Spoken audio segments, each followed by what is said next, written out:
These teenagers are letting their fingers and thumbs do the talking. Here they're just messaging their friends. But some parents and experts are worried about how some other teenagers are using technology to communicate. More and more young people are sending messages like this. It's called sexting, sending explicit messages of themselves by smartphone. I went to the St Paul's Academy in southeast London to ask teenagers what they thought about it. Do any of you know any victims of sexting at school? They were bullied, and in the end that picture got sent around to everyone, and even people from different schools found out about it. It could be on one person's phone for 1 minute, and like the next hour it's around the whole school. I don't think as many people are aware of the consequences and how it can affect us. Well, this national survey out today from an anti-bullying charity could help. It found that 62% of those asked had received abusive messages. 37% of young people have sent a naked photo of themselves, and 24% have had photos shared without their consent.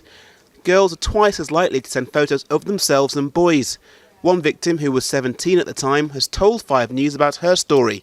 She asked to remain anonymous. I thought if I do it, then maybe he'll actually show some more interest in me.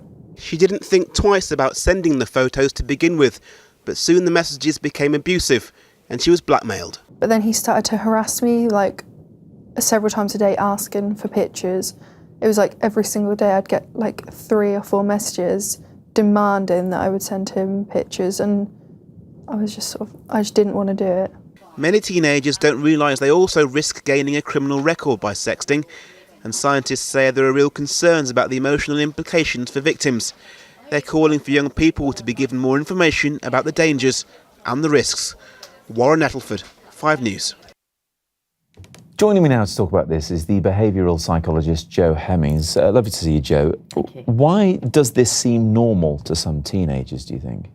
Well, I think, technology has developed to a place where it's now easy to do. It's sold as if it's private. They're swapping pictures of each other. It's not private. In no way is it private. It's there almost forever, whether it's shared amongst groups of people, put on social media, put on other apps.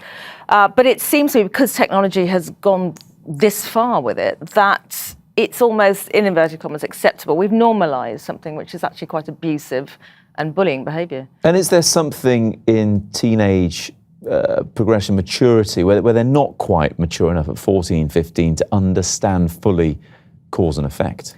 Well, they're adolescents. They're going to be rebellious, and they've got mobile phones.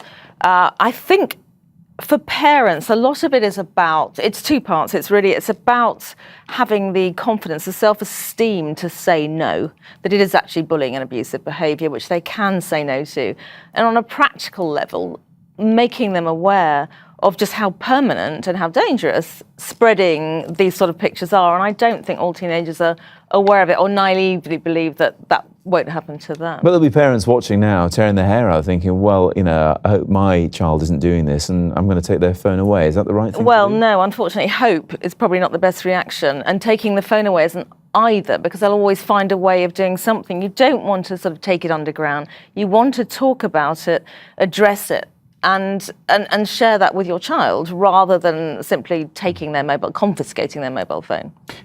We talked earlier in the week about so-called revenge porn, pictures and video on the internet, now meaning you could face 2 years in jail under a new law. Do you think the government and authority is starting to wise up to this kind of thing? We're moving that way, aren't we? We've got sort of trolling on social media, which police now get involved in. I think one of the worrying things about this report is that a lot of teenagers didn't think they'd be taken seriously if they reported it going on. Well, I think actually to have some punitive measure in place will, allow them to feel they are being taken more seriously when it happens to them. Jo, thank you very much indeed. Thank you.